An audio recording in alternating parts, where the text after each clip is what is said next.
అందరికీ పేరు పేరున ప్రత్యేకమైన వందనాలు తెలియజేస్తున్నాను. దేవుడు మన పట్ల చేసిన తన అద్భుతమైన ఆశ్చర్యమైన కార్యాన్ని బట్టి, దేవుడు మనకిచ్చినటువంటి ఆయుష్ను బట్టి, ఆరోగ్యాన్ని బట్టి, ఆదరణ బట్టి, ఆశీర్వాదాన్ని బట్టి, ఆయన చేసినటువంటి ప్రతి మేలును బట్టి ఈ 2024లోనే దేవుడు మన పట్ల చూపిన ఆయన ఉచితమైన కృప కనికలను బట్టి, దయను బట్టి ఒక్కసారి చేతులెత్తి స్తుతులు చెల్లిద్దాం. ఇక రాత్రికాల సమయంలో మరి మీ అందరికీ ప్రత్యేకమైన నూతన సంవత్సరపు శుభాకాంక్షలు తెలియచేస్తూ, దేవుడు మిమ్ములను మీ కుటుంబాలను ఈ నూతన సంవత్సరంలో అత్యధికంగా దేవుని సమీపస్తులుగా చేయటానికి, దేవునికి దగ్గరగా ఉండటానికి, దేవుని సన్నిధిలో ఆరాధన చేసే విషయంలో అద్భుతమైన తన క్రియను, తన ఆత్మ కార్యమును మన పట్ల జరిగించటానికి దేవుడు మన పట్ల చూపుతున్న తన ఉన్నతమైన కృపా కనికలను బట్టి దేవుని స్తుతిస్తూ, ఈ యొక్క నూతన సంవత్సరపు దీవెనలు మీ అందరికీ పేరు పేరున తెలియజేస్తూ, దేవుని యొక్క కృప నిత్యము ఈ 2025లో కూడా మన పట్ల ఉండాలని మనసారా కోరుకుంటూ ప్రార్థిస్తూ, ఒక చిన్న ప్రార్థనతో నేను వాక్యంలోకి వెళ్ళాలని ఆశపడుతున్నాను. చిన్న ప్రార్థన చేసుకుందాం. పరిశుద్ధుడైన తండ్రి, నాతో మాతో మాట్లాడే దేవాని స్తోత్రాలు. అయ్యా, నువ్వంటి వాడు ఈ లోకంలో ఎవరు లేరని నిరూపించిన దేవుడవు. మా కొరకు ప్రాణం పెడతానికి పరలోకం నుండి దిగి వచ్చిన దేవుడవు. అయ్యా, మమ్ములను ప్రభా సజీవులుగా ఉంచి ఈ యొక్క రాత్రికాల సమయంలో నీ సన్నిధిలో గడిపే భాగ్యమును మాకు అనుగ్రహించిన ఓ సజీవుడా, నీకు స్తోత్రాలు స్తుతులు చెల్లిస్తున్నాం.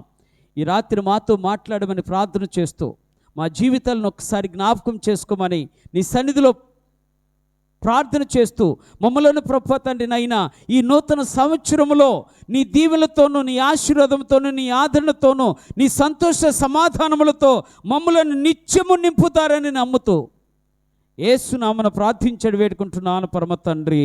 ఆమేన్. హల్లెలూయా, హల్లెలూయా, హల్లెలూయా. మరొకసారి మీ అందరికీ ప్రభు పేట వందనాలు తెలియజేస్తున్నాను. ఈ యొక్క రాత్రికాల సమయంలో ఒక చిన్న విషయాన్ని మీతో పంచుకోవాలని ఆశపడుతున్నాను. జాగ్రత్తగా ఆలోచించండి. దేవుని సన్నిధిలో జాగ్రత్తగా ఉండండి. దేవుని మాటలు జీవం కలిగినవి కనుక ఆ మాటలు మన జీవితంలోకి ప్రవేశించడానికి దేవుని యొక్క ఆత్మ మనకు తోడుగా ఉండి నడిపించినట్లుగా ప్రార్థనాపూర్వకంగా ఈ వాక్యాన్ని ధ్యానం చేయాలని ప్రభుపేట మనం చేస్తున్నాను.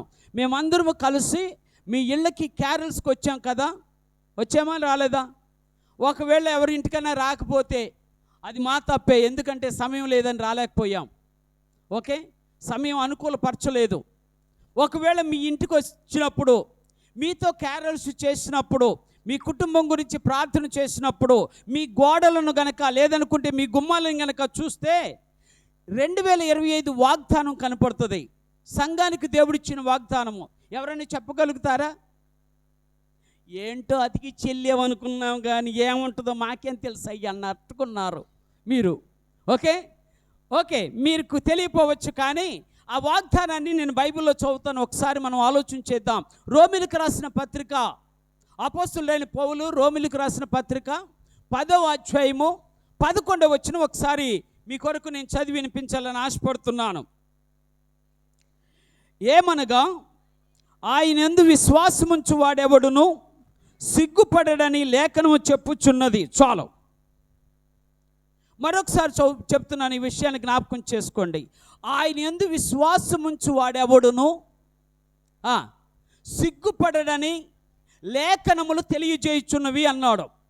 ఈ రోజున ఈ యొక్క వాక్యం ఎందుకు మీకు చెప్తున్నానంటే, ఈ దినాన దేవుడు మనతో మాట్లాడుతున్న మాట ఏమిటంటే, గత సంవత్సరంలో మీరు అనేక విధాలుగా ఒకవేళ అవమానపరచబడ్డా, నిందపడ్డా, అవమాన పాలైనా, లేక వ్యాధుల్లో ఉండనా, లేక బాధల్లో ఉండా, లేకపోతే ఇంకా అనేకమైనటువంటి జీవిత విధానంలో భయభ్రాంతులకు గురైనా, లేదనుకుంటే ఇంకా అనేకమైనటువంటి గర్వభంగం కలిగిన, లేదా చులకనగా చూచిన, అప్రతిష్ట పాలు చేసిన, లేదనుకుంటే అణచబడిన, లేకంటే నవ్వులు పాలైన తలవంపులు మీకు వచ్చిన, ఏంటండి తలవంపులు మీకు వచ్చిన, ఈ రాత్రి దేవుడు అది మీకు దూరం చేయటానికే సిద్ధపడి ఉన్నాడు.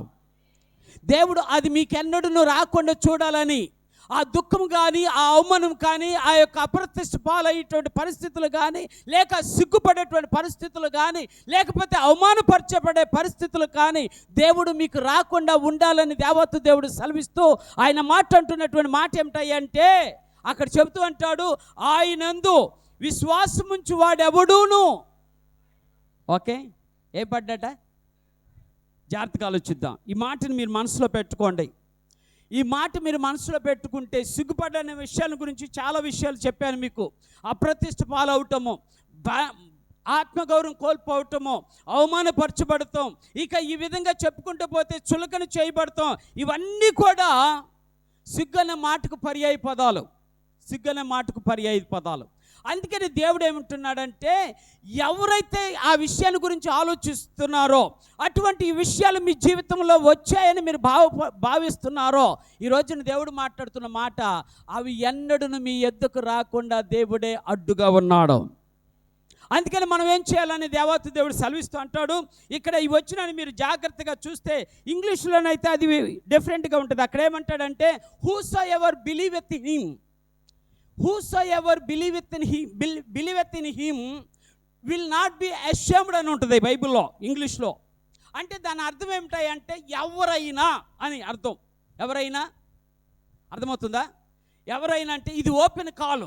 దేవుడు మనకి బహిరంగమైనటువంటి పిలుపునిస్తున్నాడు. మీలో ఎవరైనా, ఏంటండి మీలో ఎవరైనా, ఆ మాటకు అర్థం ఏమిటంటే, మీరు ఏ యొక్క తెగవారికని చెందిన వారైనా సరే, ఏ వర్గానికి చెందిన వారైనా సరే, లేదా ఏ భాషకు చెందిన వారైనా సరే, లేదనుకుంటే ఏ యొక్క దేశానికి చెందిన వారైనా సరే, మీలో ఎవరైనా సరే, మీలో ఎవరైనా సరే, దేవుడు బహిరంగంగా మాట్లాడుతున్న మాట ఏంటంటే, మీరు గనక ప్రభువుని నమ్ముకుంటే, ఎవరినండి? అర్థమవుతుందా మీకు? మీరు కనుక ప్రభువుని నమ్ముకుంటే ఆ సిగ్గు మీ మీద పడకుండా దేవుడు మీకు దూరం చేస్తాడు. ఆ నింద మీకు పడకుండా దేవుడు దూరం చేస్తాడు. ఆ అవమానాన్ని మీ మీదకి రాకుండా దేవుడు దూరపరుస్తాడు. ఏ అటువంటి అప్రతిష్ట పాలు కాకుండా దేవుడు మీకు దూరం చేస్తాడు. అందుకని నీకు రాత్రికాల సమయంలో నువ్వు తెలుసుకోవాల్సిన ఒక సత్యం ఏంటంటే, నేను ప్రభువుని నమ్మానా లేదా? ఒకవేళ నేను ఈ ప్రశ్న వేస్తే మీరందరూ చేతులు ఎత్తుతారు కదా. ఒకవేళ ఎవరుంటారో నాకు తెలియదు చేతులు ఎత్తకుండా, నువ్వు ప్రభుని నమ్ముకున్నావా అని నేను అడగగానే వెంటనే చేతులు ఎత్తుతారు. అవునండి, ఎత్తరా? ఒకసారి చెప్పండి. అంటే ప్రభుని నమ్ముకున్నాను అన్నవారు ఒకసారి చేతులు ఎత్తి దేవుని స్తుతించండి. అర్థమైందా? అంటే అందరూ ప్రభు నమ్ముకున్నవారు. ఇప్పుడు మీరు ఏమంటారంటే, అవునయ్యా మేము ప్రభు నమ్ముకున్నాము, కానీ అనేక సంవత్సరాలుగా భంగపరచబడ్డాం, అవమానపరచబడ్డాం, తోలనాడబడ్డాం, అనేక విధాలుగా అప్రతిష్ట పాలయ్యాం, అనేక మంది మమ్మలను సిగ్గు వచ్చేలాగా తల ఉంచేలాగా చేశారు మమ్మల్ని అని మీరు అనుకుంటున్నారేమో. ఒకవేళ అలానే అనుకుంటున్నారేమో. ఎందుకు అలా జరిగిందంటారు? ఒకసారి ఆలోచించండి. దేవుని నమ్ముకున్న బిడ్డలు సిగ్గుపడ్డని దేవుడు చెప్పాడు కదా. అందుకే అదే కదా మరి ఎందుకు మనం సిగ్గుపరచబడ్డాం చెప్పండి ఒకసారి. ఎందుకు మనం అవమాన పాలయ్యాం చెప్పండి ఒకసారి. ఎందుకు మనకి గర్వభంగం కలిగింది చెప్పండి ఒకసారి. ఎందుకు మనం అప్రతిష్ట పాలైపోతున్నాం ఎందుకో చెప్పండి. మీ దగ్గర ఆన్సర్ లేదు నాకు తెలుసు. అవునా? ఉందా ఆన్సరు? ఒకవేళ మీరు ఆన్సర్ చెప్తే ఏమంటారంటే, అయ్యా ఇంకా మేము ఏదో మా లోపాలు ఉన్నాయేమో, అందుకని మేము అప్రతిష్ట పాలయ్యామేమో అనుకుంటారేమో. నువ్వు నమ్ముకున్న దేవుడు, నువ్వు నమ్ముకున్న దేవుడు నిన్ను ఎన్నడూ సిగ్గుపరచుడనే వాగ్దానం ఉంది కదా. ఎందుకు అప్రతిష్ట పాలయ్యాము అంటే, మనలోనే కొన్ని విషయాలు ఆలోచన చేసుకోవచ్చు. లోపాలు ఉన్నాయా? ఇప్పుడు చెప్తాను మీకు. లోపాలు లేనివాడు ఈ లోకంలో ఎవడు లేడు. పాపాలు లేనివాడు ఈ లోకంలో ఎవడు లేడు. దోషాలు లేనివాడు ఈ లోకంలో ఎవడు లేడు. శాపాలు లేనివారు ఈ లోకంలో ఎవరు లేరు. కానీ ప్రభువు నమ్ముకున్న వారికి ఏ యొక్క విధానంగా కూడా సిగ్గుపరచబడరని దేవుని వాక్యం సెలవిస్తుంటే మనం ఎందుకు సిగ్గుపరచబడుతున్నామో తెలుసా? నేను 3 కారణాలు చెప్తా. ఒకటి, జాగ్రత్తగా ఆలోచించండి. ఒకవేళ నువ్వు సిగ్గుపరచబడ్డావు అంటే, నువ్వు అవమాన పాలు పొందావు అంటే, ఒకవేళ నువ్వు అప్రతిష్ట పాలు పొందావు అంటే, నువ్వు గర్వభంగం కలిగింది అనుకుంటే, దేవుడు మాట్లాడుతున్న 3 మాటలు చెప్తా, జాగ్రత్తగా ఆలోచించి. మొదటి మాట, బైబిల్లో చెప్పినటువంటి మాటని మనం ఒకసారి ఆలోచించేద్దాం. అక్కడ చెప్తున్నటువంటి మాట ఏమిటంటే, ఎవరైతే దేవుని యొక్క విషయంలో నమ్మి కూడా అవమానపరచబడ్డారో, నమ్మి కూడా సిగ్గుపరచబడ్డారో, కారణం ఏమిటంటే, నెంబర్ 1, దేవునికి ఎక్కువ సమయాన్ని దేవునికి ఇవ్వకపోవటం, ఎక్కువ సమయాన్ని దేవునితో గడపకపోవటం. ఏంటండి? ఎక్కువ సమయాన్ని దేవునితో, నమ్ముతారా దీన్ని?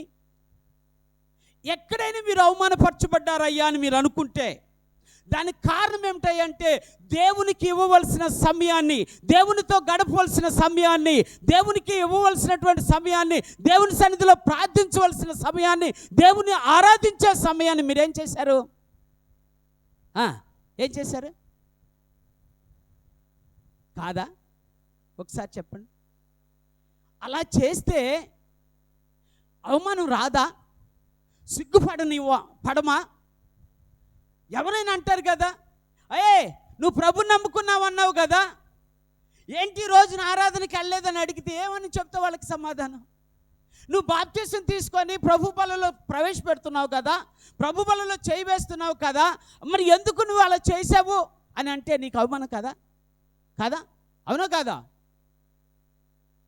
అరే, నువ్వు ప్రభు నమ్ముకున్న దానివండి, బయట వాళ్ళు కాదు. నువ్వు ప్రభు నమ్ముకున్న దానివి, ప్రభులో ఉన్నదానివి, ప్రభు సన్నిధిలో ప్రార్థించేసే దానివి, ప్రభుని ఎరిగిన దానివి. నువ్వే ప్రభుకి సమయాన్ని ఇవ్వకపోతే ఇది అవమానం కాదంటారా? అవమానమా కాదా? అందుకనే అటువంటి అవమానం పాలు కాకుండా ఉండాలి అంటే దేవుడు నీకు ఇచ్చిన సమయాన్ని దేవునితో గడుపుతూ నేర్చుకో. దేవునితో గడిపితే ఆశీర్వాదం, దేవునితో గడిపితే ఆనందము, దేవునితో గడిపితే ఆనందం జీవితము, దేవునితో గడిపితే అన్ని విధాలుగా సహకారము, దేవునితో గడిపితే అన్ని విషయాల్లో సహాయము. ఎందుకు అంటే నీ దేవుడు ఎవరు? నీ దేవుడు అందరికీ మేలు చేసే దేవుడు. దేవుని స్తోత్రాలు. మేలులు చేసే దేవుడు అండి ఆయన. నువ్వు ఆయనకి ఇవ్వాల్సిన సమయాన్ని ఇవ్వకపోతే నువ్వు మేలులు ఎలా పొందుకుంటావు? ఆయనకి ఇవ్వాల్సిన సమయం నువ్వు ఇవ్వకపోతే దేవుని యొక్క మహిమని ఎలా చూస్తావు? మొట్టమొదటి కారణం ఏమిటయ్యా అంటే దేవునితో నువ్వు గడకపోవటమే. యేసుక్రీస్తు ఎవరండి అయినా? చెప్పండి ఒకసారి. ఎవరు యేసుక్రీస్తు? లోక రక్షకుడు, పరలోకము నుండి దిగి వచ్చినటువంటి మానవ రూపంలో ఉన్న దేవుడు కాదంటారా? అవునా కదా? మరి ఆ దేవుడే ఎక్కడ సమయం దొరికినా ఆయన ప్రార్థనలో గడిపేవాడు. తెలుసా మీకు? ఎక్కడ సమయం దొరికినా, ఎంత సమయం దొరికినా ఆయన దేవుని సన్నిధిలో గడిపేవాడు, దేవునితో ప్రార్థన చేసేవాడు. ఆయన బిడ్డలమైన మనము మరి ఆయనతో గడపకపోతే, ఆయన సన్నిధిలో ప్రార్థించకపోతే నువ్వు ఎలాగా సిగ్గు నుండి దూరం అవుతావు? ఎలాగ అవమానపరచబడకుండా ఉండగలుగుతావు? ఎలాగో అప్రతిష్ట పాలు కాకుండా ఉండగలుగుతావు? ఈరోజు అందుకే చెప్తున్నాను, నా ప్రియ దేవుని బిడ్డలారా, నీ జీవితంలో ఇది ఎప్పుడైతే జరుగుతుందో దేవుడు నిన్ను ఎన్నడూను సిగ్గుపరచనీయడు, నిన్ను ఎప్పుడూ సిగ్గుపరచనీయడు. ఆయన ఉన్నటువంటి లక్షణమే అది. ఆయన నిన్ను సిగ్గుపరిస్తే చివరికి ఆ సిగ్గు ఆయన మీదకి కూడా వస్తుంది కదా. ఎవరు నువ్వు అంటే ఏం చెప్తావు? నేను యేసయ్య బిడ్డనని చెప్తావా? చెప్తే మరి ఆయన కూడా నా అవమాన పాలైనట్టే కదా. అందుకే చెప్తాను, ఈ ఉదయకాల సమయంలో మొట్టమొదటిగా నీవు ఇవ్వవలసిన స్థానాన్ని, నువ్వు ఇవ్వవలసినటువంటి సమయాన్ని, నువ్వు ఇవ్వవలసినటువంటి స్థలాన్ని దేవుని సన్నిధిలో గడపటానికి ఇవ్వగలిగితే దేవుడు నిన్ను ఎన్నడూను సిగ్గుపరచనీయడు. ఆమెన్ చదువుదామా? అందుకనే మహాదేవుడు సెలవిస్తూ అంటున్నాడు, ఆయన ప్రభు సన్నిధిలో ప్రార్థన చేసి అనేకమైన అద్భుతాలు చూశాడట. ఎవరు? యేసుక్రీస్తే. అర్థమవుతుందా? యేసుక్రీస్తే అంత గొప్ప కార్యాలు చూశాడు. ఆయన ప్రార్థన చేసి అనేకమైన అద్భుతాలు చేశాడు, అనేక మందికి జీవాన్ని పోశాడు.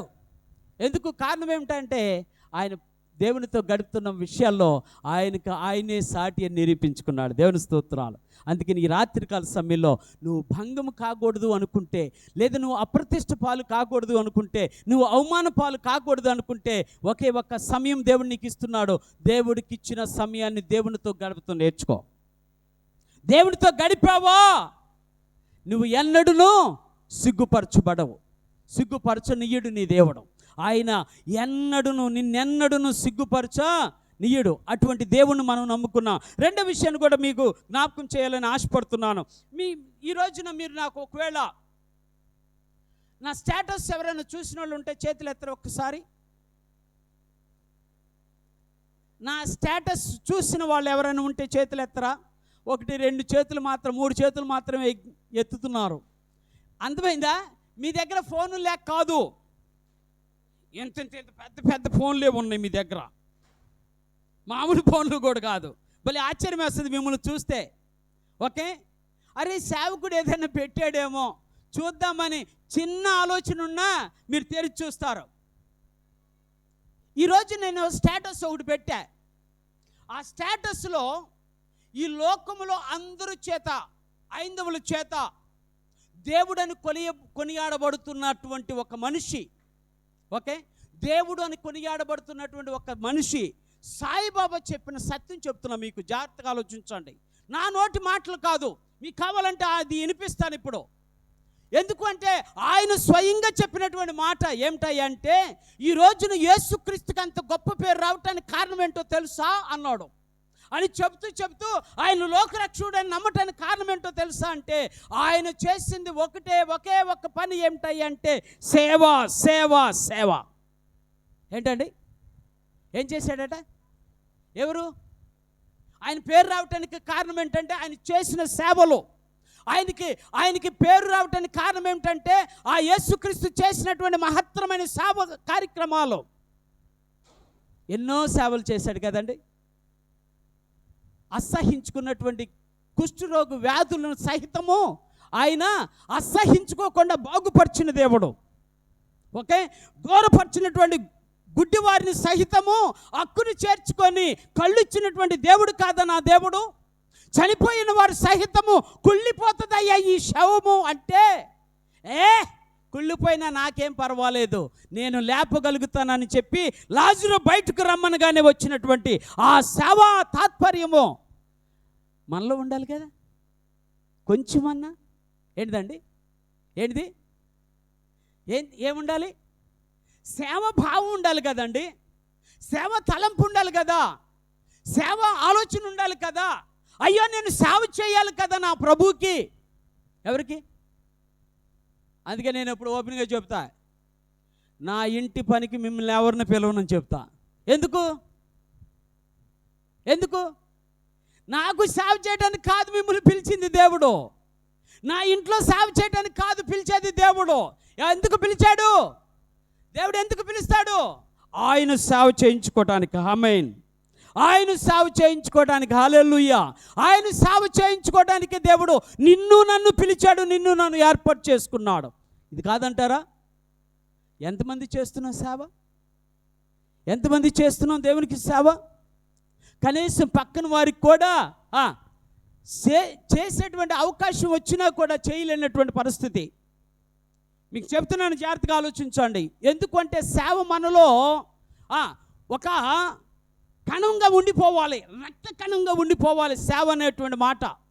అది ఎప్పుడు దేవుని కొరకు చేసేటువంటి సేవ మన జీవితంలో డిఎన్ఏగా మిగిలిపోవాలి. అది డిఎన్ఏ అయి ఉండాలి. ఎందుకంటే మన దేవుడు ఆ సేవ చేసే ప్రజలందరిని మెప్పించాడు. కాదంటారా?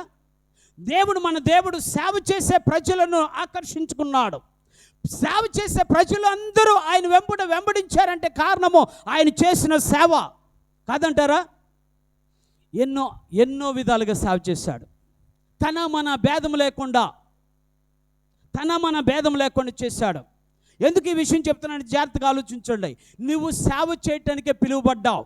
దేవుని సేవకులుగా మార్చబడాలని ఆశపడుతున్నాడు దేవుడు.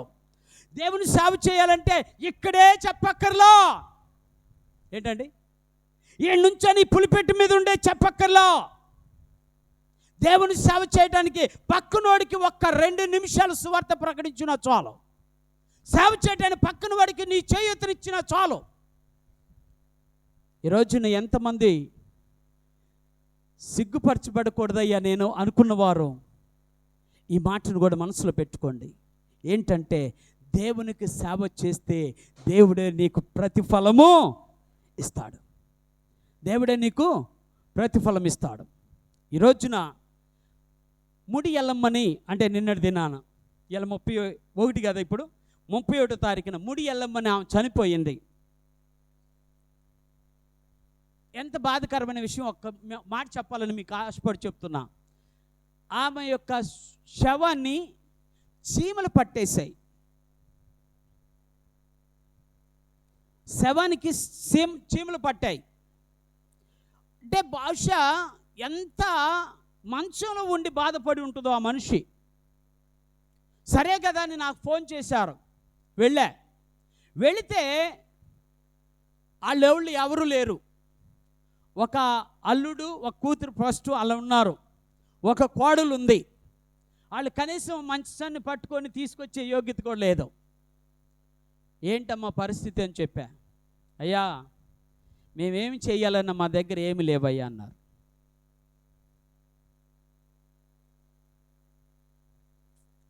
నేను చాలా బాధపడ్డాను. ఎందుకో తెలుసా, ఆ తల్లి కదా 9 మాసాలు మోసి నీకు ఒక భర్తను, నీకు ఒక అల్లుడిని తీసుకొచ్చి ఇచ్చింది కదా. ఆ తల్లి కాదా నీ జీవితాన్ని ఇంతవరకు తీసుకొచ్చింది? ఆ తల్లి కాదా నిన్ను పోషించింది? ఆ తల్లి కాదా నీకు అన్ని విధాలుగా సహాయపడింది అని చెప్పంటే, అయ్యా ఏం చేసామయ్యా, మేము రెక్కాడితే డొక్కాడిని ప్రజలము అని. సరే అని చెప్పి వెంటనే తమ్ముడు దాసుకు ఫోన్ చేశాను. దాసు ఫోన్ చేసి, అయ్యా టెంట్ తీసుకొచ్చి అక్కడే ఓ 10 కుర్చీలు అయ్యి ఆ ఏసీ బాక్స్ ఒకటి తీసుకొచ్చి అక్కడ పెట్టు పాస్టర్ గారు, డబ్బులు అన్నా. సంఘం ఉందయ్యా, నీకేం తెలుసు, నీకే సంఘం ఉంది, ఏం పర్వాలేదు నేను చూసుకుంటానని చెప్పిన. ఎందుకో తెలుసా, ధైర్యం ఏంటో తెలుసా, నా దేవుని సేవ చేస్తే నా దేవుడే నాకు అన్ని విధాలుగా సహాయపడతాడంతే. ఎవరని తారతమ్య భేదం లేకుండా చూడగలిగినటువంటి శక్తి నా దేవుడు నాకు ఇచ్చాడు కాబట్టి, సంఘం నా వెంట ఉంది కాబట్టి నేను భయపడవలసిన పని లేదు అన్నా. వెంటనే తీసుకొచ్చి పెట్టేసేసాడు. అది పెట్టిన ఒక అర్ధ గంటలో, అయ్యా చిన్న ప్రేయర్ చేయండి, మా తల్లిని తీసుకెళ్ళి ఖననం చేసుకుంటున్నాము, అంటే సమాధి చేసుకోవడానికి తీసుకెళ్తున్నాం రండి అన్నారు. ఎందుకు ఈ విషయం చెప్తున్నాను చెప్పనా, వెంటనే ప్రార్థన చేసి శవాన్ని తీసుకెళ్ళి సమాధి చేసి వచ్చాం. ఎందుకు ఈ విషయం చెప్తున్నట్టే నా ప్రియ దేవుని బిడ్డలారా, దేవుని బిడ్డలమైన మనము సేవ చేయాలని ఆలోచన ఉంటే సకలమును దేవుడు సమకూరుస్తాడు. ఆమెను చెప్దామా? సకలము ఆయన సమకూర్చగలిగిన దేవుడు. నువ్వు సేవ చేయాలని ఒక భావన కలిగితే చాలు, సేవ చేయాలనేటువంటి ఒక తలంపు కలిగితే చాలు, సేవ చేయాలనేటువంటి ఒక ఆశ కలిగితే చాలు, సేవ చేయాలనేటువంటి ఒక తపన నీలో ఉంటే చాలు, దేవుడే నీకు సహాయము చేస్తాడు. నేను నమ్ముకున్న దేవుడు ఆకాశ పక్షులను చూడుడి, అవి విత్తవు, కోయవు, కొట్టలో కూర్చుకొనవు, కానీ పరలోకమందున్న తండ్రి పోషించుచున్నాడు కదా అన్నాడు. ఏలియా భక్తుడు అన్నాడు, అయ్యా నేను చచ్చిపోదాం అనుకుంటున్నానయ్యా, నాకు ఏమి అవకాశం లేదు, ఎక్కడ నాకు ఎవరు కూడా సహాయపడేవారు లేరు అంటే, దేవుడు అన్నాడు, నువ్వు వెళ్ళు, నీకెందుకు, నేను నిన్ను పోషిస్తానన్నాడు. దేవుని స్తోత్రం. ఏలియాను కాకులతో ఆహారం పంపించి, ఏంటండి కాకులతో ఆహారము, దేవుని వాక్యం సెలవిస్తుంది. అక్కడ అంటాడు ఆయన, ఉదయమున రొట్టె ముక్కలను, సాయంత్రమున మాంసమును దేవుడు ఆయనకు. ఎవరండి ఆ వాళ్ళు? నోరున్న జనులా? మనకులాగా వినగలిగేటువంటి చెవులా ఉన్నాయంటారా? న్యాయం చూడాలి. అటువంటి పరిస్థితిలో ఉన్నారా వాళ్ళు? లేరు కదా. ఎవరు? కాకులు. కానీ కాకులు ఆహారం తీసుకొచ్చి ఏలియను పోషించింది. కారణం ఏంటో చెప్పనా? ఆయన దేవుని సేవకుడు. నువ్వు సేవకుడిగా నువ్వు ఉండాలని ఆశపడితే నీ అవసరతలను తీర్చగలిగిన ఏకైక దేవుడు నా యేసయ్యే. ఆయన నీకు అన్యాయం చేసేవాడు కాడు. ఎవరు నీ దేవుడు? అన్యాయం చేసేవాడు కాడు, ఎవరు రుణాలు ఉంచుకునేవాడు కాడు. అందుకే నీకు ఉదయకాల సమయంలో నువ్వు సిగ్గుపరచబడకుండా ఉండాలి అంటే దేవుని సేవ చేయటానికి మనసును తెచ్చుకో, దేవుని సేవలో ఉండటానికి మనసును రప్పించుకో, దేవుని సేవకు నువ్వు ఈ జీవితాన్ని అర్పించుకో, దేవుని సేవలో ఉండటానికి ఇష్టపడు. దేవునికి ఎంత సేవ చేసావని కాదండి కావాల్సింది, దేవునికి ఏం చేసావన్నదే కావాలి. దేవునికి ఎంత చేసావనేది కాదు, దేవుడు కావాల్సింది ఏంటంటే ఏం చేసావు నా కోసం అని ఒకవేళ దేవుడు అడిగితే, అయ్యా నీకోసం డ్రమ్ము మోసానయ్యా, నీకోసం కంజర్లు మోసానయ్యా, నీకోసం మైకు మోసానయ్యా, నీకోసము ఆ యొక్క కాంగో మోసానయ్యా, అది కూడా చాలండి దేవునికి సేవ చేయటానికి. అది అంతకంటే ఏమక్కర్లా. అయ్యా 10 నిమిషాలు వారి కొరకు ప్రార్థన చేశానయ్యా. ఎవరికోసం? ఎవరికోసం? నా వారి కోసం 10 నిమిషాలు అవమానపరచబడతారేమని, అప్రతిష్ట పాలవుతారేమని నా స్వజనుల కోసము ఒక 10 నిమిషాలు ప్రార్థన చేశారయ్యా అంటే దేవుడు నిన్ను శబాష్ మహిమ, శబాష్ నా కుమార్తె, శబాష్ నా దాసుడు అని చెప్పగలిగినటువంటి సామర్థ్యత నా యేసయ్యలో ఉంది. సేవ చేయటం మొదలేస్తే దేవుడే సహాయం చేస్తాడు. ఆమెను చెప్దామా? సేవ చేయటం మొదలేస్తే దేవుడే నీకు సహాయకుడిగా ఉంటాడు. దేవుని సేవ చేయటం మొదలేస్తే దేవుడు నీకు సహాయాన్ని చేసి నీకు ప్రతిఫలం ఇస్తాడు. ఆయన తప్పక చేసే మనిషి నా దేవుడు. ఎందుకంటే ఆయన యేసు మానవ రూపంలో ఉన్నాడు కాబట్టి చెప్తున్నా, మనుషుని చెప్తున్న ఆ విషయాన్ని మీరు జ్ఞాపకం చేసుకోండి. నా దేవుడు తలుచుకుంటే నీకు తప్పక సహాయాన్ని చేస్తాడు. అయ్యా నీ సేవ చేస్తా నాకేంటి అని అన్ని ఒకవేళ నువ్వు అడిగితే ఓకే, ఆ రోజున నీకేది కావాలో అది ఇస్తాడు నా దేవుడు. నేను అడుగుతాను, అదే అడుగుతాను నా దేవుణ్ణి. నీ సేవ చేస్తున్నానయ్యా, నిన్ను ఎప్పుడు సిగ్గుపరచనియొద్దు, ఎక్కడ కూడా సిగ్గుపరచనియొద్దు. ఈ రోజు వరకు కూడా నా దేవుడు నన్ను ఎక్కడ సిగ్గుపరచను. ఇలా సవాళ్ళు ఇచ్చి చెప్తున్నా, నా దేవుడు అంత గొప్ప కార్యం నా పట్ల చేస్తున్నాడంటే కారణము నేను ఆయనతో గడిపే క్షణము ఆశీర్వాదకరంగా మార్చాడు. నేను ఆయన చేసే సేవకు ప్రతిఫలాన్ని నా దేవుడు నాకు అనుగ్రహించాడు. అంతకంటే ఏం కావాలి నాకు? మూడో మాట చెప్తాను, దేవుని సన్నిధిలో చెప్తాను ప్రేమైన దేవుని బిడ్డలారా. అలాగే మూడో విషయాన్ని కూడా ఒకసారి ఆలోచన చేద్దాం. ఒకసారి పరిశుద్ధ గ్రంథంలో హెబ్రీయులకు రాసిన పత్రిక 6వ అధ్యాయం 1వ వచనం ఒకసారి మీకు చదివి వినిపిస్తాను. హెబ్రీయులకు రాసిన పత్రిక 6వ అధ్యాయం 1వ వచనం. కాబట్టి నిర్జీవ క్రియను విడిచి మారు మనసు పొందుటయు, దేవుని యందు విశ్వాసమును బాప్తిస్మలను గూర్చిన బోధయు, హస్త నిక్షేపణమును, మృతుల పునరుత్థానమును, నిత్యమైన తీర్పును అను పునాది మరలా వేయక క్రీస్తును గూర్చిన మూలోపదేశములను మాని సంపూర్ణ మొగుటకు సాగిపోదము. మూడో మాట ఏంటంటే, దేవాతి దేవుడు సెలవిస్తున్నటువంటి మాట ఏంటంటే, మనమందరం సంపూర్ణం అవ్వాలి. ఎవరండి? ఏమవ్వాలి? సంపూర్ణం అనే మాట ఇంగ్లీష్లో అయితే మీకు ఈజీగా అర్థమవుద్ది. We must be matured in spiritual life. మా ఆత్మీయ జీవితంలో మనమందరం ఏమాలంటే మెచ్యూర్ కావాలి, పరిపక్వత కలిగిన వారముగా ఉండాలి, పరిపూర్ణం కావాలి. ఎక్కడ?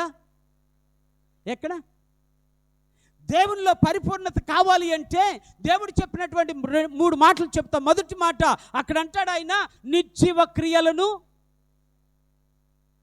ఏ క్రియలండి? అసలు నిజంగా చెప్పండి, నిర్జీవ క్రియలు ఉంటాయా? నిర్జీవ క్రియలు ఉంటాయండి? అంటే నిర్జీవం అంటే జీవం లేని క్రియలు ఉంటాయా? ఉంటాయి. నిర్జీవ క్రియలు అంటే నీకు నాకు ఉపయోగపడనివి ఏవైనా సరే అవి అంతే. ఏంటండి? నీకు నాకు ఉపయోగపడనివి అంటే మీరు తప్పుగా అర్థం చేసుకోవద్దు నన్ను. ఇప్పటికి కూడా మన వారు ఎవరైనా చనిపోతే ఇప్పటికి కూడా సంవత్సరకం అంటే ఏం పెడతారు? అక్కడ ఫోటో ముందు ఏం పెడతారు? ఇంత బువ్వ, ఇంత కూర, ఇంత ఇష్టమైన గారె. ఏంటిది? ఆయనకి ఇష్టం అమ్మా. వామ్మో, కొంతమందిని చూస్తే ఆశ్చర్యం వేస్తుంది. మా అన్న మా నాన్న బాలేగా తాగాడు అన్న, నేను తాగుడు పెట్టాను. ఎక్కడా ఎక్కడా మరి ఏమనాలి వీటిని? ఏమనాలి వీటిని? విచిత్రం చెబుతా, మీరు బాధపడకండి. మావాడికండి సిగ్గు బిళ్ళ పెట్టామండి. ఎందుకు? ఆడు సిగ్గుపడతాడా? సిగ్గు బిళ్ళ ఎందుకు వేస్తారు? ఏంటి మీరు అందరూ నాయాంక మొహం అంటే అలా చూశారు. నా భయం వేస్తుంది మీరు అటు చూస్తే. మళ్ళీ ఏంటి అయ్యగారు మమ్మల్ని అంటున్నాడు అనుకుంటారేమో. మీరు అటు చూస్తే అట్టే అనిపిస్తుంది. సిగ్గు బిళ్ళ అంట. ఏ బిళ్ళ? ఎవరికి వేస్తారు అది?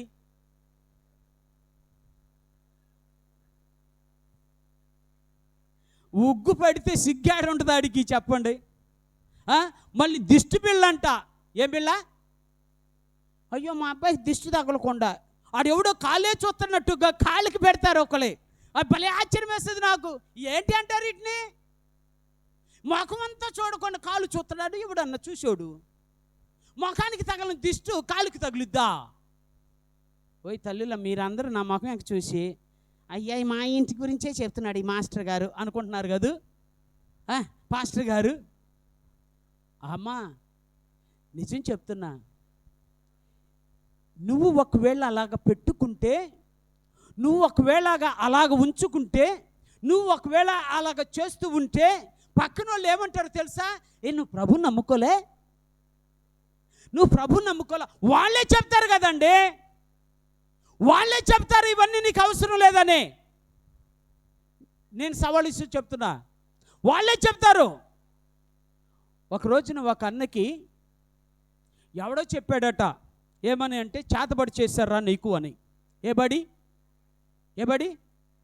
గట్టి చెప్పండి అమ్మా. చేతబడి చేశారా అని చెప్పారట. ఎవరికి? ఒక అన్నయ్యకి. ఆ అన్నయ్య చేతబడి చేయడానికి ఎవరి దగ్గరికి వెళ్ళాలి? చేతబడి చేసిన వాళ్ళు ఎవరి దగ్గరికి వెళ్తారు? నాయన చూడాలి. చేతబడి చేసిన వాళ్ళు ఎవరి దగ్గరికి వెళ్తారు? మామూలు అనుకున్నావా? ఓకే సరే కదా అని ఒక అన్న దగ్గరికి వచ్చారు. ఆ అన్న ఇంత వారు గడ్డం పెట్టుకున్నాడు, నెత్తి మీద ఇంకా ఒక టోపీ పెట్టుకున్నాడు. ఆ అన్న దగ్గరికి వచ్చారు. అన్న నాకు చేతబడి చేశారంట, నువ్వే ఏదో ఒకటి చెయ్యాలి అన్నాడు. ఏంటి? సరే కదా అని చెప్పి వచ్చినప్పుడల్లా డబ్బులు ఇస్తున్నాడు, వచ్చినప్పుడల్లా డబ్బులు ఇస్తున్నాడు. ఆయన ఏదో ఒకటి చెప్తున్నాడు, వెళ్తున్నాడు వస్తున్నాడు, మళ్ళీ డబ్బులు ఇస్తున్నాడు, వెళ్తున్నాడు వస్తున్నాడు. చివరికి అన్నాడు, అసలు చేతబడి పోవటం లేదు, కారణం నువ్వే అయి ఉంటుంది, అసలు నువ్వే చేసావని చేతబడి అన్నాడంట ఆయనతో. ఎవరితో? ఇంత గడ్డం వేసుకొని ఇంత టోపీ పెట్టుకున్నా అన్నతో. అదేంటి అన్న అట్ట మాట్లాడుతున్నావు? నేనే చేతబడి చేస్తే నాకేం ప్రతిఫలం వస్తుందన్న? వచ్చినప్పుడల్లా చెప్తున్నావు, వచ్చినప్పుడల్లా వేలు తీసుకుంటున్నావు, అయినా నా చేతబడి పోవటం లేదు, నాకు అన్ని అపశకనాలు జరుగుతున్నాయి, అపశుభాలు జరుగుతున్నాయి. మరి ఇది ఏ విధంగా చెప్పమంటావయ్యా? నువ్వే చేసి ఉంటావేమో అన్నాడు. వెంటనే ఆ మనిషి అన్నాడు, ఇది సాక్ష్యం, ఇది సత్యము, సాక్ష్యము, దేవుని సన్నిధిలో చెప్తున్నా. వెంటనే ఆ మనిషి ఇంత గడ్డం పెంచుకున్న ఆయన, ఇంత టోపీ పెట్టుకున్న ఆయన అన్నాడంట, అయ్యా నువ్వు ప్రార్థనకి వెళ్తావా అన్నాడట. అవును నేను ప్రార్థనకి వెళ్తా, చిన్నప్పటి నుంచి ప్రార్థనకి వెళ్తా. నీకు పాస్టర్లు తెలుసా? చాలామంది తెలుసు నాకు. ఒక పని చేస్తాను, 7 వారాలు ప్రార్థన పెట్టుకో, 7గురిని పాస్టర్లు పిలుచుకో, అవసరమైతే వాళ్ళకి ఇవ్వాల్సిన డబ్బులన్నీ నేనే కానుకగా ఇస్తా. ఆమెను చెప్తారా? నేనే ఇస్తా. అది గనక నువ్వు పెట్టుకొని ప్రార్థన చేయించుకో, అది తప్పనిసరిగా పోద్ది అన్నాడట. అది తప్పనిసరిగా అది తిరగబడిపోద్ది, అంతే, నీ జీవితం మారిపోద్ది, నువ్వేం భయపడాల్సిన పని లేదు అన్నాడట. ఇద్దరు కూతుర్లు టపా ఎగిరిపోయారు. ఒకే ఒక్క కొడుకు ఈరోజు కూడా సరిగ్గా మంచిగా ఉన్నాడు అంటానికి అవకాశం లేదు. ఎక్కడో పూరి గుడిసెలో పడుకుంటాడు, ఇల్లుంది అక్కడే ఉంటాడు, ఉద్యోగం చేసుకుంటాడు, అక్కడ తింటాడు, అక్కడే పడుకుంటాడు, సరైన బట్టలు లేవు.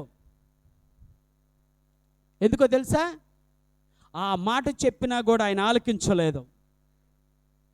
ఆ మాట చెప్పినా, ఇంత గడ్డ వేసుకొని ఇంత టోపీ పెట్టుకొని అడిగినా, ఆయన చెప్పినా కూడా ఆయన మాట వినలేదు. ఎందుకో చెప్పని విషయాన్ని మీకు దండం పెడతా, అనేక మందికి తెలుసు నా యేసయ్య ఏంటో, అనేక మందికి తెలుసు నా యేసయ్య గొప్పతనం ఏమిటో, అనేక మంది రుచి చూస్తున్నారు నా యేసయ్య ఏంటో, ఆయన చేయగలిగిన సమర్థుడని ఈ లోక ప్రపంచానికి మొత్తం తెలుసు. ఆయన సమస్తమును చేయగలిగిన దేవుడు, ఆయన సమస్తమును చేయగలిగిన దేవుడు. ఇంకెప్పుడు పరిపూర్ణతలోకి వస్తావు? సంవత్సరాలు గడుస్తున్నాయి కదా, ఇంకెప్పుడు పరిపూర్ణత చెందుతావు? ఎప్పుడు పరిపక్వతలోనికి వస్తావు? ఈరోజున దేవుడు మాట్లాడుతున్న మాట, నువ్వు పరిపక్వతలోకి వస్తే దేవుడు నిన్ను ఎన్నడూను సిగ్గుపరచునీయుడు. దేవుని స్తోత్రాలు. నిన్ను ఎన్నడూను సిగ్గుపరచునీయుడు. అందుకని నా దేవుడు చెప్తున్నటువంటి మాట ఏమిటంటే, నువ్వు దేవుని నమ్ముకున్నావా, నువ్వు సిగ్గుపరచబడనీయుడు నీ దేవుడు. నువ్వు దేవుని నమ్ముకున్నావా, నిన్ను ఎన్నడూను కూడా సిగ్గుపరచునీయుడు, ఎన్నడూ కూడా అప్రతిష్ట పాలు చేయడు. నా దేవునిలో ఉన్న గొప్ప శక్తి నిన్ను కాపాడటానికే తప్ప నీకు కీడు చేయటానికి మాత్రము కాదు. నా దేవుడు ఉన్నది నీకు సహాయం చేయడానికే తప్ప నీతో సేవ చేయించుకోవడానికి కాదు. నా దేవుడు ఉన్నది. నువ్వు నేను సేవ చేస్తున్నామంటే కారణం ఏంటంటే, నీ ప్రజలు నా ప్రజలు అందరూ కలిసి పరలోకం చూడాలని, అంతే. అర్థమవుతుందండి? ఏం చూడాలి? అందరూ చూడాలి, అందరూ వెళ్ళాలి అక్కడికి.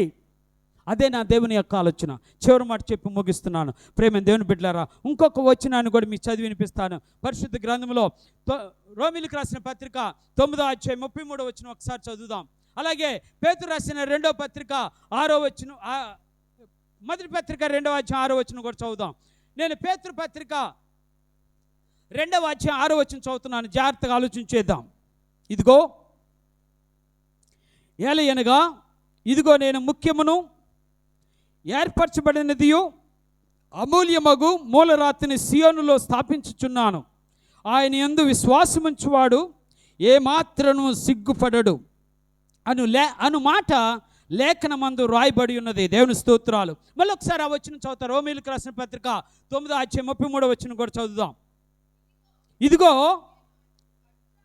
నేను అడ్డురాతిని అడ్డుబండను సియోనులో స్థాపించుచున్నాను.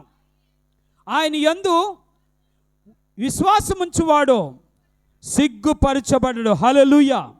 దేవాతి దేవుడు మాట్లాడుతున్న మూడో మాట, జాగ్రత్తగా ఆలోచించాలి. దేవుడు మీకు అనుగ్రహిస్తున్నటువంటి ఆ బహిరంగ పిలుపులో, దేవుని నమ్ముకున్న నీవు నేను చేయవలసినటువంటి ఆ పనిలో నీవు నేను కన్నా ఉండగలిగిన వారముగా ఉంటే, ఆ దేవుడు మాట్లాడుతున్న మాట ఏమిటంటే, మనకంట ఒక అడ్డురాయి ఉందట. ఎవరు? సియోనులో స్థాపించాడట. అది మూలకు తలరాయి అయిందట. మూలకు తలరాయి అయిందంట. వచ్చిన వాళ్ళు దేవుని నమ్ముకున్న వారేమో ఆ రాయి మహామహిమ కలిగిన రాయిగా మార్చబడిందట. మహామహిమ కలిగిన రాయిగా మార్చబడిందంట. ఎవరికి? నమ్ముకున్న వారికి. నమ్ముకున్న వారికి అది ఒక పెద్ద అడ్డుబండగా మిగిలిపోయిందట. అడ్డుబండగా మిగిలిపోయిందట. నువ్వు నమ్ముకున్నావా, నీ దేవుడు నీకు మూలరాయి అయిపోతాడు. నువ్వు నమ్ముకున్నావా, దేవుడు నీకు సియోనులో స్థాపించిన అద్భుతమైన రాయిగా మార్చబడతాడు. నువ్వు నమ్ముకున్నావా, నీ దేవుడు నీకు అన్ని విధాలుగా సహాయపు రాయిగా ఎబెనేజరుగా ఉండిపోతాడు. అంటే నా దేవుడు నీ కొరకు ఎవరిని ఏర్పాటు చేశాడు? యేసయ్యని ఏర్పాటు చేశాడు. యేసయ్యని ఏర్పాటు చేశాడు. ఒక రోజున, జాగ్రత్తగా వినండి, ఒక రోజున ఒక ఆయన ఇశ్రాయేలులో ప్రభు నమ్ముకున్న వారిని అందరినీ నాశనం చేయడానికి సిద్ధపడి కంకణం కట్టుకొని అక్కడ ఉన్నటువంటి ప్రజలందరినీ ఇష్టం వచ్చినట్టు చేసుకుంటూ, అనేక ప్రాంతాలను నాశనం చేసుకుంటూ, క్రైస్తవులను బాధిస్తూ, బంధకాల్లో ఉంచుతూ, అనేక విధాలుగా శ్రమ పెట్టుతున్నటువంటి ఆ మనిషి ఒక రోజున ఈ అడ్డుబండ తగిలిపోయింది. ఆమె చెప్దాం. ఏంటంటే ఈ అడ్డుబండ తగిలిందట. అడ్డుబండ తగలగానే బొక్కబారులకు పడ్డాడు. బొక్కబారులుగా పడితే ఒక స్వరం వినిపిస్తుంది ఆయనకి. ఏంటా స్వరము అంటే, సౌలా సౌలా నన్నెందుకు. ఓ మాట, అప్పటికి ఆల్రెడీ యేసయ్య పరలోకానికి వెళ్ళిపోయాడు కదా. కానీ ప్రభు అంటాడు, నన్ను హింసిస్తున్నావా నువ్వు అన్నాడు. ఇంతకు నువ్వెవరివి అంటే నువ్వు హింసిస్తున్నా యేసును నేనే అన్నాడు. జాగ్రత్తగా ఆలోచించండి. నువ్వు హింసిస్తున్నా యేసును నేనే. అవునా? అవునా? అయితే ఏం చేయమంటావు అంటాను. వెంటనే ఆయన అన్నాడు, నువ్వు తిన్నని మార్గంలోకి వెళ్ళు. అక్కడ దమస్కులోకి ప్రవేశించగానే ఒక ఆయన అననీయ అనేటువంటి ఒక మనుషుడు వస్తాడు. ఆయన నీ కొరకు ప్రార్థన చేస్తాడు, ఆయనతో చెప్తాను, నువ్వు వెళ్ళు అన్నాడు. ఆలోచించలా, వెంటనే వెళ్ళాడా? వెళ్ళాడు. ఆయన చెప్పాడు, అయ్యా పౌలు, నిన్ను దేవుడు పిలుచుకున్నాడు, దేవుడు నిన్ను ఏర్పాటు చేసుకున్నాడు. నువ్వు అడ్డుబండకి తగిలి ఇప్పుడు బొక్కబారులు పడ్డావు. ఇప్పుడు దేవుడు నీకు ప్రత్యక్షమై నీకు ఒక అవకాశం కల్పిస్తున్నాడు. ఆ బండ నీకు ఏ బండగా? మూలరాయిగా మార్చబడాలి. ఆ బండ క్రీస్తు బండగా మార్చబడాలి. ఆ బండ నీకు అడ్డు తగిలినటువంటి ఆ బండ నిజ జీవితంలో నీకు సహాయక బండగా మార్చబడాలి అన్నాడు. అంతే, జీవితం మారిపోయింది. ఏం మారిపోయింది? జీవితం మారిపోయింది. పరిస్థితులు మారిపోయాయి. అప్పుడు అన్నాడు, బ్రతుకుడు క్రీస్తే చావైతే లాభం అన్నాడు. దేవుని స్తోత్రాలు, హల్లెలూయా. ఎవరు? పౌలు గారు అన్న మాట, బ్రతుకుట క్రీస్తే, చావైతే లాభము అని చెబుతూ ఇంకంటాడు, ఒకవేళ నేను బ్రతికానంటే మీకోసం బ్రతుకుతాను అన్నాడు. దేవుని స్తోత్రాలు. ఎవరి కోసం? సంఘం కోసం బ్రతుకుతాడట. చచ్చిపోతే మంచిదే, పర్వాలేదు. అందుకే చెప్తున్నా, ఈ ఉదయకాల సమయంలో నువ్వు పరిపూర్ణతలోనికి రావాలి అంటే, ప్రభు నమ్ముకున్నవాడిగా, ప్రభు సన్నిధిలో గడుపుతున్నవాడిగా, ప్రభును ఆరాధించేవాడిగా, ప్రభు జీవితంలో పాలు పొందేవాడిగా, ప్రభు రక్క రాత్రి బలలో పాలు పొందేటువంటి బిడ్డగా నువ్వు ఉండగలిగితే దేవుడే నిన్ను దినదినము మెచ్యూరిటీలోకి, దినదినము నిన్ను పరిపక్వతలోనికి, దినదినము సంపూర్ణతలోనికి దేవుడు నడిపిస్తాడు. నువ్వు నమ్ముకున్న దేవుడు సజీవుడు. మరోసారి చెప్పాలి, నువ్వు నమ్ముకున్న దేవుడు ఎవరు? ఒకసారి గట్టి చెప్పాలి, సజీవుడు. ఆయనకు మరణం లేదు. మరణము ఆయన ఏమి చేయలేదు. మరణం ఆయన్ని ఏమి చేయలేదు. ఆ దేవుడే నీకు నాకు కూడా మరణం ఏమి చేయకుండా చేశాడు. మరణం మనకేమీ భయం లేదు. ఓకే, ఏంటి మరణం అంటే? ఏమి లేదు, భయం లేదు. కారణం ఏంటో తెలుసా? చచ్చిపోయిన ఈరోజున దేవునితో ఉంటా. చచ్చిపోయిన ఈరోజున దేవునితో ఉంటా. రేపు చచ్చిపోయిన దేవునితో ఉంటా. అంతకంటే శ్రేష్ఠ జీవితం ఏమంటారు? నేను మీకులాగా ఆలోచించను. మీరేమనుకుంటారు తెలుసా? అయ్యో, నేను ఇప్పుడు చనిపోతే ఒకవేళ నా పిల్లల పరిస్థితి ఏంటయ్యా? నా పిల్లల్ని ఎవరు చూసుకుంటారయ్యా? నా పిల్లల్ని ఎవరు చూసుకుంటారయ్యా అని మీరు అడుగుతారు. నేను చెప్తున్నా, నా దేవుడు న్యాయవంతుడు. నీకు ఆ స్థితి ఒకవేళ ఉంది, నీ పిల్లలను చూసుకోవాలని ఆలోచన దేవుడు నీకు అనుగ్రహించాడంటే నువ్వు మరణములో నుండి జీవంలోకి నడిపించబడతావు. మరణము కూడా నిన్నేం చేయలేదు తెలుసా? మరణం కూడా నిన్నేమీ చేయలేదు. అందుకని ఉదయకాల సమయంలో నా ప్రియ దేవుని బిడ్డలారా, ఒక్కసారి ఆలోచించేద్దాం. దేవుడు నిన్ను సిగ్గుపరచనీయకుండా ఉండాలని ఆశపడుతున్నాడు. దేవుడు నిన్ను ఎన్నడూ సిగ్గుపరచకూడదని ఆలోచన చేస్తున్నాడు. దేవుడు నమ్ముకున్న బిడ్డగా నువ్వు ఉంటున్నావు కాబట్టి నీ జీవితంలో ఎప్పుడు అప్రతిష్ట పాలు కాకూడదని దేవుడు చూస్తున్నాడు. అవమానపరచబడకూడదని దేవుడు చూస్తున్నాడు. ఒక్క విషయాన్ని మాత్రం మర్చిపోకు, ఆయనకిచ్చే సమయాన్ని ఆయనకి ఇవ్వటం నేర్చుకో. ఆయనకు సేవ చేసే సమయాన్ని సేవ చేయడానికి ఇష్టపడు. ఆయన సన్నిధిలో గడపటానికి, ఒక పరిపూర్ణమైనటువంటి స్థితికి నువ్వు చేరుకోవటానికి ఆయనతోనే ఏకమై జీవించడం నేర్చుకో. దేవుడు తప్పనిసరిగా నీ జీవితాన్ని మారుస్తాడు, నీ జీవితంలో కార్యాన్ని జరిగిస్తాడు. అటు కృపను దేవుడు మనకు దయచేయను గాక. ప్రభు సన్నిధిలో చిన్న ప్రార్థన చేసుకుందాం.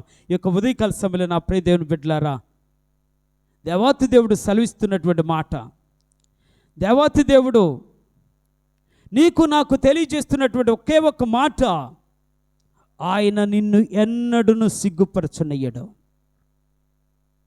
He never put in to shame. ఆయన నిన్ను ఎప్పుడు కూడా, ఏ సమయంలో కూడా, ఏ దినమును కూడా నిన్ను సిగ్గుపరచనయ్యడు. నువ్వు యేసయ్య నమ్ముకున్నవాడు అయితే, యేసయ్యను నమ్ముకొని ఆయన యొక్క మందలో చేర్చబడిన వాడవైతే, ఆయన కుటుంబంలో చేర్చబడిన వాడవైతే, ఆయన గుంపులో చేర్చబడిన వాడవైతే, దేవుడు నీతో నాతో మాట్లాడుతున్న మాట, ఆయన నిన్నెన్నడను సిగ్గుపరచనయ్యడు. అయ్యా, ఆ విధంగా ఉండటానికి, నా జీవితాన్ని ఆ విధంగా మార్చుకోవటానికి, అయ్యా నా జీవితాన్ని, నా కుటుంబాన్ని ఆ విధంగా చేర్చుకోవడానికి, దేవా నాకు ఒక్క అవకాశం కల్పించి నన్ను నీకు దగ్గరగా చేసుకో, నన్ను సంపూర్ణుడిగా మార్చుకో, నీ సేవ చేసుకోవడానికి నన్ను తీర్చిదిద్దుకో. ఇదే నీ ప్రార్థన అయితే మీ కుడి హస్తాల పైకి చూపించండి. ప్రభు సన్నిధిలో ప్రార్థన చేద్దాం. మనస్ఫూర్తిగా అడగండి దేవుణ్ణి, అయ్యా ఈ కొద్ది కాలము, ఒకవేళ ఎంతకాలం నేను బ్రతుకుతానో నాకు తెలియదు, కానీ నేను బ్రతికినంత కాలము నీతో గడిపే భాగ్యమును నాకు దయచేయి, నీ సేవలో గడిపే భాగ్యమును నాకు దయచేయి. అయ్యా నీ సన్నిధిని అనుభవించడమే కాదు, ఒక సంపూర్ణమైనటువంటి మనిషిగా, విశ్వాసిగా మార్చబడటానికి నాకు సహాయం చేయి అని ప్రభు సన్నిధిలో ప్రార్థన చేద్దాం. పరిశుద్ధుడు అయిన తండ్రి, ప్రేమ కలిగిన దేవాని స్తోత్రాలు, మహోన్నతుడాని స్తోత్రాలు, మంచి దేవుడాని స్తోత్రాలు, ఆశ్చర్యకరుడాని స్తోత్రాలు, అద్భుతమైన దేవానికి స్తోత్రాలు. అయ్యా తండ్రి ప్రభు, ఈ రాత్రికాల సమయంలో మాతో మాట్లాడిన శ్రేష్టమైన అయ్యా 3 మాటలు బట్టి నిన్ను స్తుతిస్తున్నాం ప్రభు తండ్రిని గణపరుస్తున్నాం. అయ్యా ఒక్కసారి మమ్మల్ని జ్ఞాపకం చేసుకోండి.